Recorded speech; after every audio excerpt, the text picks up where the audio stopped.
Okay, so yeah, might as well like get right into this since I'm starting late. So, welcome to Code Channel. I'm Code. We're gonna be playing Let It Die.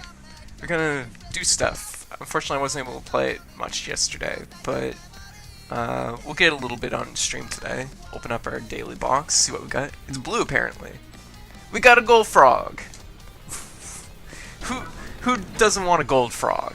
I mean, jeez, that's perfect. Alright, let's deposit our gold frog, because the last thing I want to do is eat it by accident.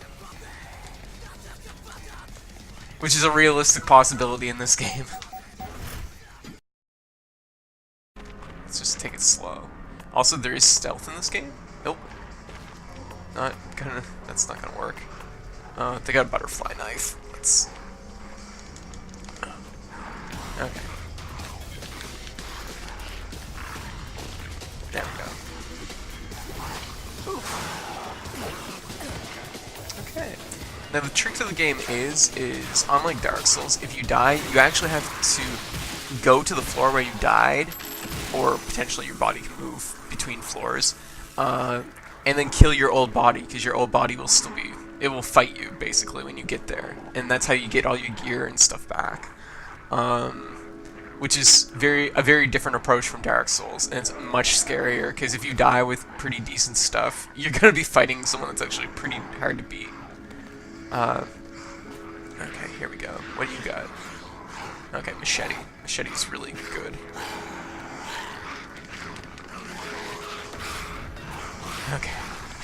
Machete is probably the scariest weapon on this whole floor. Oh, cool. Interesting helmet. Okay, so...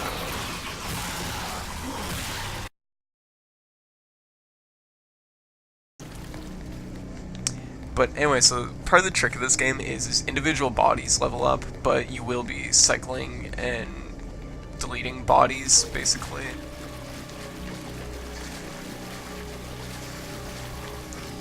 Back up. I don't want to be damaged by that. Oh, I'm out of ammo. That's unfortunate. Whoa, gee. Oh, okay. Oh, jeez, that was way closer than what I thought it was. Oof. Okay, let's get out of this section here, because I kind of lost my depth perception there, I think, when I was... Ooh, this isn't good.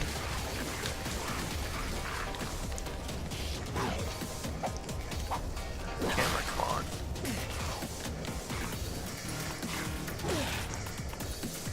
Let's just not die, ideally.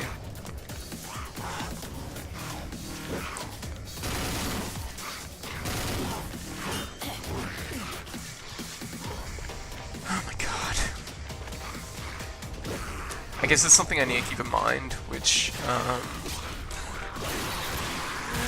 I keep forgetting, is the fact that the firework gun is actually really loud. I've begun to notice that it will attract the attention of other enemies around when you use it, so I have to be very careful with that.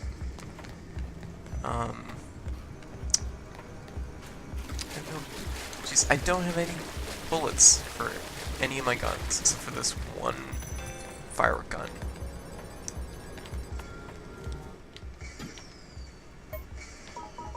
There. Oh, God. I thought that was a lot closer, too. This is going pretty rough. Oh, I'm gonna eat this grilled snail, because why not? Okay. Yeah, so the firework gun will actually grill those, and you can eat them. Which is actually good, and I should be putting those in my inventory, technically. Some blueprints. I've kind of bitten off more than I can chew, I think, here. Shock shroom. Okay, none of my guns have ammo in them, so let's, like, remove those. I will keep them in my inventory, because guns actually sell for a lot. You know what? We actually do have one gun we can equip, which is the sniper rifle.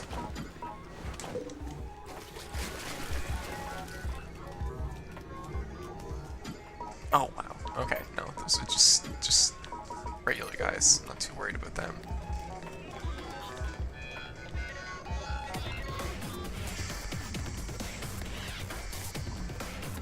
Figure it would be good experience for the sniper rifle.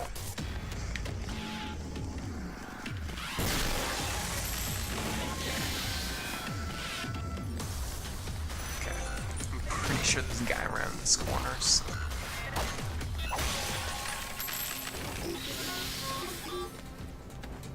No?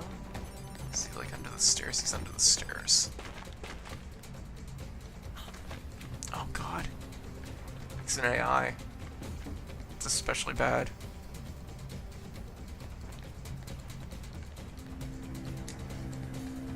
With the suplex, eat a mushroom. There. Okay, good.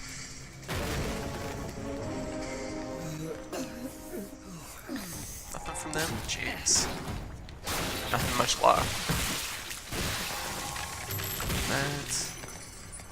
So, also, that's the thing in this game. Every floor will spawn one AI character, at least that's what I've been calling them, which is basically another player, but it's just like AI controlled. They're usually extra hard and they play really weird, so it's like you gotta be really cautious when you fight them. And the thing is because people are more aware of what loadouts are good in this game, AIs often have decent loadouts. So like on this floor, you deal with butterfly knife machete a lot, which is a really good combination. I'm actually going to go back and we'll like recover because that was a little bit more. I was expecting to get some slightly better weapons maybe and like go through that a little bit smoother. I think to keep going would be a risk, and if there's one thing I'm starting to realize in this game is it never pays to take a risk. Even though I did take a risk fighting that one guy, but it's alright, I felt confident I could take him. I had a back attack, and I could take him probably with the attack mushroom.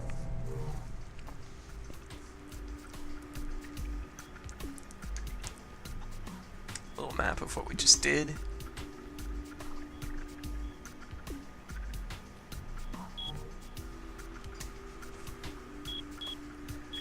Oh my goodness.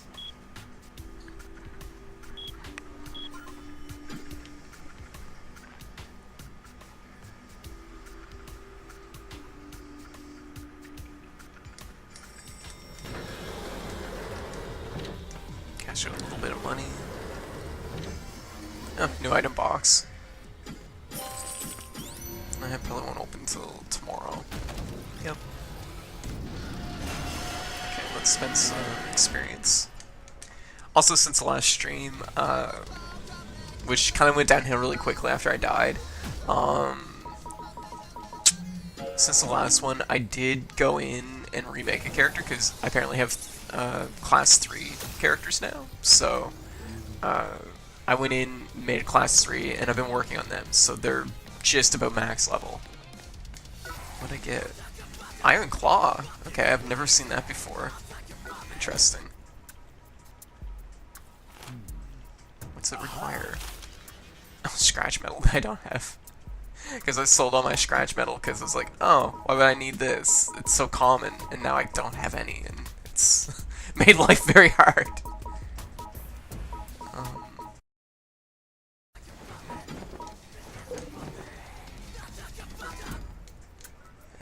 It's probably fine. Oh, it's you. What floor are they on? They're not where we left them. They're in Come back anytime. Jury. I'm trying to think of what the best way to get there would be. I could use the elevator.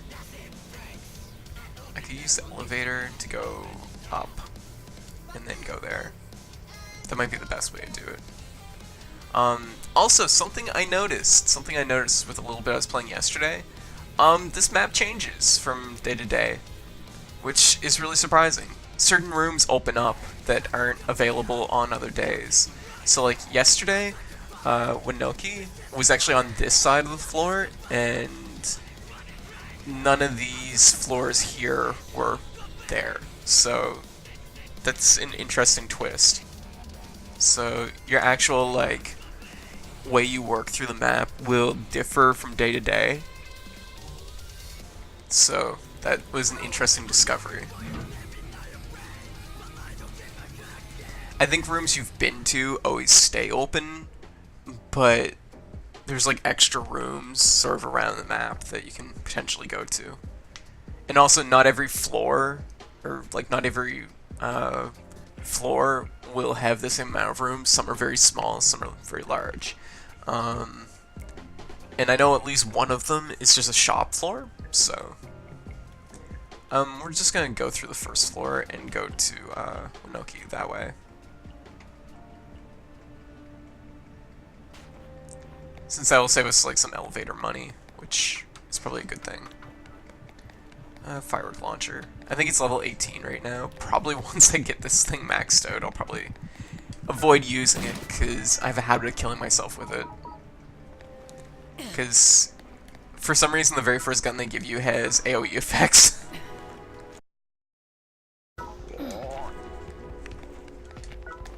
Also, even though it is the first floor, I still like checking all the stuff. Partly for old materials, which can be useful, but also money. Money's not bad. That's like 1,000 right there. It's only the first floor, so it's like, it's surprising that they give you that much money, but it's still pretty cool. Level 25. Okay.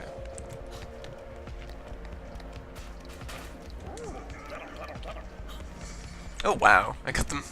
They just blew up with the suplex. I'll take that. Also, the guy that there will always be a guy that spawns in that one spot on this floor. You can sneak up on them on this railing, but the trick is if you leave the railing, they will like hear you fall, I guess, and turn around. So you actually have to do the surprise jump attack thing from the little edge there. And that'll always set you up for, you know, potentially beating them, because of course you have a surprise attack and then the setup afterwards.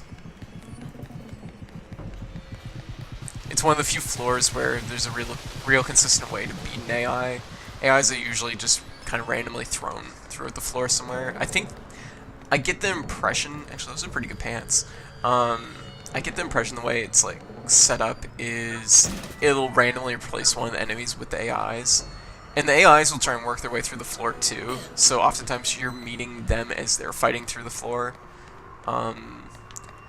And they can also potentially lose to the enemies too. So like, for example, my body, when I go to find it, it can potentially lose in a fight to some enemies, and then I've lost it. It's a good first floor though. Like, I feel like it teaches you a lot about the game. And it's like I said, I like the fact that the floors, they're all relatively similar, but it's just the way they composite the rooms together that's random. So there's like, this floor is always going to have the subway section. It's always going to have this long track here. Here, probably an AI.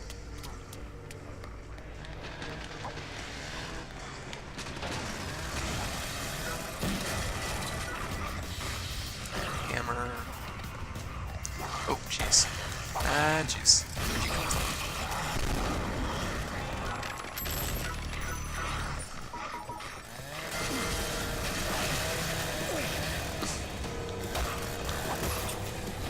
That's what's I'm gaining so little meter off these, but it's because I don't have the same stickers I have on my other character. Alright. Wait there.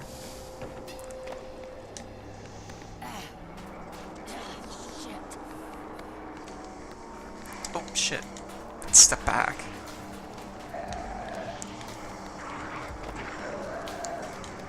Try and get the firework gun leveled up because this thing's just a hazard when I hold it. So the sooner I can max its level, the better.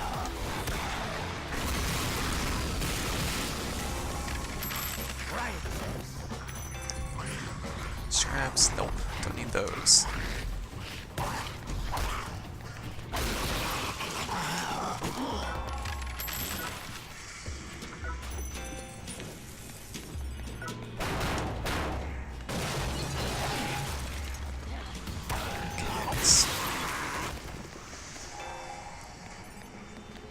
guess, you know, the reason, I guess the idea would be is if it was completely randomly generated, it'd be hard to like learn patterns and things in areas. Like it'd always feel like it'd be too much of a surprise. So like making it like modular sections is probably the best way to approach that. Because you can still learn each individual section. It's just the sequence that you're going to encounter those sections in, or fireworks.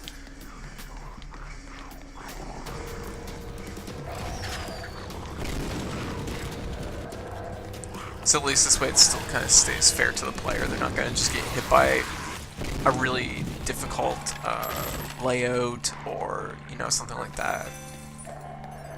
They're not going to get hit by something they don't know, I guess.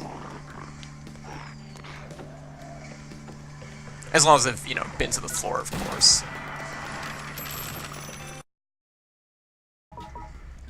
There's a few weapons that I kind of wanted to like max out as early as I could, which was like the buzzsaw knuckles. Like they're good, but like I won't choose them over certain other weapons because they're risky. They're so stubby. There's certain weapons that are good, like in conjunction with other things. Buzzsaw knuckles and like the iron are both kind of like that.